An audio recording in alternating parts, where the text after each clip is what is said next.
ಎಲ್ರಿಗೂ ನಮಸ್ಕಾರ. ನೀವೀಗ ನೋಡ್ತಾ ಇದ್ದೀರಾ S V tech in Kannada channel. ಈಗಾಗಲೇ ಟಿಕ್ ಟ್ಯಾಕ್ ಬ್ಯಾನ್ ಆಗಿರೋಂಥ ವಿಷಯ ನಿಮ್ಮೆಲ್ಲರಿಗೂ ಗೊತ್ತಿರುವಂಥದ್ದೇ.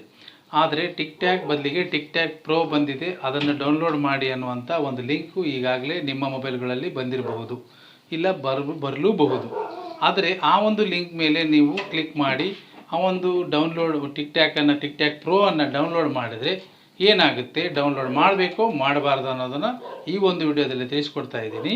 ಇನ್ನೂ ಯಾರು ನಮ್ಮ ಚಾನಲ್ಗೆ ಸಬ್ಸ್ಕ್ರೈಬ್ ಆಗಿಲ್ಲ ಅವರೆಲ್ಲ ಸಬ್ಸ್ಕ್ರೈಬ್ ಆಗಿ, ಮತ್ತು ಈ ಒಂದು ವಿಡಿಯೋ ಇಷ್ಟ ಆದರೆ ಲೈಕ್ ಮಾಡಿ, ಶೇರ್ ಮಾಡಿ ಅಂತ ಹೇಳ್ತಾ ಈ ಒಂದು ವಿಡಿಯೋನ ಸ್ಟಾರ್ಟ್ ಮಾಡೋಣ ಬನ್ನಿ. ಟಿಕ್ ಟ್ಯಾಕ್ ಬದಲಿಗೆ ಟಿಕ್ ಟ್ಯಾಕ್ ಪ್ರೋ ಬಂದಿದೆ, ಇದನ್ನು ನೀವು ಡೌನ್ಲೋಡ್ ಮಾಡಿ ಅಂತ ನಿಮಗೊಂದು ಸಂದೇಶ ಈಗಾಗಲೇ ಬಂದಿರಬಹುದು, ಇಲ್ಲ ಅಂದರೆ ಬರಲೂಬಹುದು. ನೀವು ಈ ಒಂದು ಲಿಂಕ್ ಕಳಿಸಿರ್ತಾರೆ, ಆ ಒಂದು ಲಿಂಕನ್ನು ಯಾವುದೇ ಕಾರಣಕ್ಕೂ ಡೌನ್ಲೋಡ್ ಮಾಡೋದಕ್ಕೆ ಹೋಗಬೇಡಿ. ಯಾಕೆ ಅಂದರೆ ಆ ಒಂದು ಲಿಂಕನ್ನು ನೀವು ಡೌನ್ಲೋಡ್ ಮಾಡೋದ್ರಿಂದ ನಿಮ್ಮ ಮೊಬೈಲಲ್ಲಿ ಇರ್ತಕ್ಕಂಥ ಎಲ್ಲ ಮಾಹಿತಿಯನ್ನು, ಡಾಟಾವನ್ನು ಕದಿತಕ್ಕಂಥ ಚಾನ್ಸಸ್ ಇದೆ. ಇದು ಹ್ಯಾಕರ್ಗಳ ಕೆಲಸ ಆಗಿರುತ್ತೆ, ಇದು ಒಂದು ಸ್ಕ್ಯಾಮ್ ಆಗಿದೆ.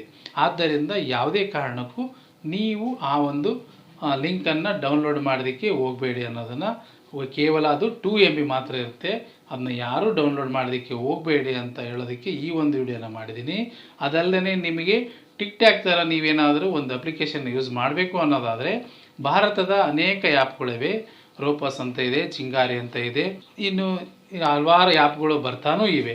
ಅವು ಆ್ಯಪ್ಗಳು ಯಾವಿದೆ ನೋಡಿಕೊಂಡು ನಿಮಗೆ ಯಾವ ಒಂದು ಆ್ಯಪ್ ನಿಮಗೆ ಸರಿ ಆಗುತ್ತೋ ಅಂತ ನೋಡಿಕೊಂಡು ಅದನ್ನು ನೀವು ಡೌನ್ಲೋಡ್ ಮಾಡಿ ಯೂಸ್ ಮಾಡಿ ಅಂತ ಹೇಳ್ತಾ ಈ ಒಂದು ವಿಡಿಯೋನ ಮುಗಿಸ್ತಾ ಇದ್ದೀನಿ.